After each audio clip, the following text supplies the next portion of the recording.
بسم اللہ الرحمن الرحیم۔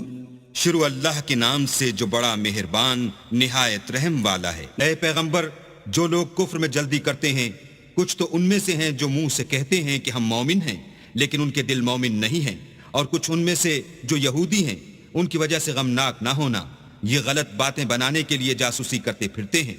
اور ایسے لوگوں کے بہکانے کے لیے جاسوس بنے ہیں جو ابھی تمہارے پاس نہیں آئے، صحیح باتوں کو ان کے مقامات میں ثابت ہونے کے بعد بدل دیتے ہیں، اور لوگوں سے کہتے ہیں کہ اگر تم کو یہی حکم ملے تو اسے قبول کر لینا، اور اگر نہ ملے تو اس سے اعتراض کرنا، اور اگر کسی کو اللہ گمراہ کرنا چاہے تو اس کے لیے تم کچھ بھی اللہ سے ہدایت کا اختیار نہیں رکھتے۔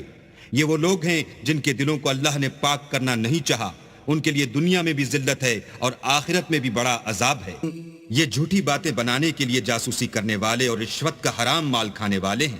اگر یہ تمہارے پاس کوئی مقدمہ فیصل کرانے کو آئیں تو تم ان میں فیصلہ کر دینا یا اعراض کرنا، اور اگر ان سے اعراض کرو گے تو وہ تمہارا کچھ بھی نہیں بگاڑ سکیں گے، اور اگر فیصلہ کرنا چاہو تو انصاف کا فیصلہ کرنا کہ اللہ انصاف کرنے والوں کو دوست رکھتا ہے۔ اور یہ تم سے اپنے مقدمات کیوں کر فیصل کرائیں گے جبکہ خود ان کے پاس تورات موجود ہے جس میں اللہ کا حکم لکھا ہوا ہے، یہ اسے جانتے ہیں، پھر اس کے بعد اس سے پھر جاتے ہیں، اور یہ لوگ ایمان ہی نہیں رکھتے۔ اور ہم نے ان لوگوں کے لیے تورات میں یہ حکم لکھ دیا تھا کہ جان کے بدلے جان، اور آنکھ کے بدلے آنکھ، اور ناک کے بدلے ناک، اور کان کے بدلے کان، اور دانت کے بدلے دانت، اور سب زخموں کا اسی طرح بدلہ ہے، لیکن جو شخص بدلہ معاف کر دے وہ اس کے لیے کفارہ ہوگا، اور جو اللہ کے نازل فرمائے ہوئے احکام کے مطابق حکم نہ دے تو ایسے ہی لوگ بے انصاف ہیں۔ اور ان پیغمبروں کے بعد انہی کے قدموں پر ہم نے عیسیٰ ابن مریم کو بھیجا جو اپنے سے پہلے کی کتاب تورات کی تصدیق کرتے تھے، اور ان کو انجیل عنایت کی جس میں ہدایت اور نور ہے، اور تورات کی جو اس سے پہلی کتاب ہے تصدیق کرتی ہے، اور پرہیزگاروں کو راہ بتاتی اور نصیحت کرتی ہے۔ اور اہل انجیل کو چاہیے کہ جو احکام اللہ نے اس میں نازل فرمائے ہیں اس کے مطابق حکم دیا کریں، اور جو اللہ کے نازل کیے ہوئے احکام کے مطابق حکم نہ دے گا تو ایسے لوگ نافرمان ہیں۔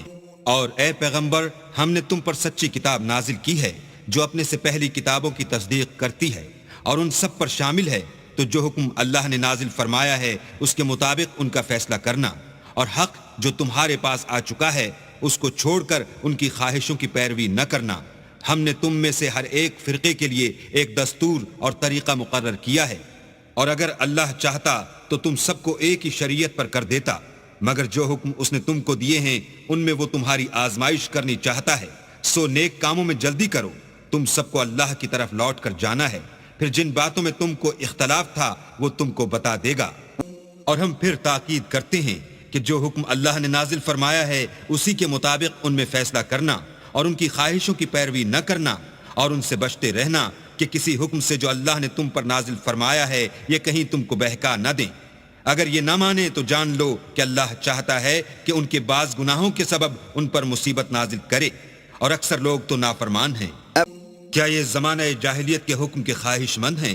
اور جو یقین رکھتے ہیں ان کے لیے اللہ سے اچھا حکم کس کا ہے؟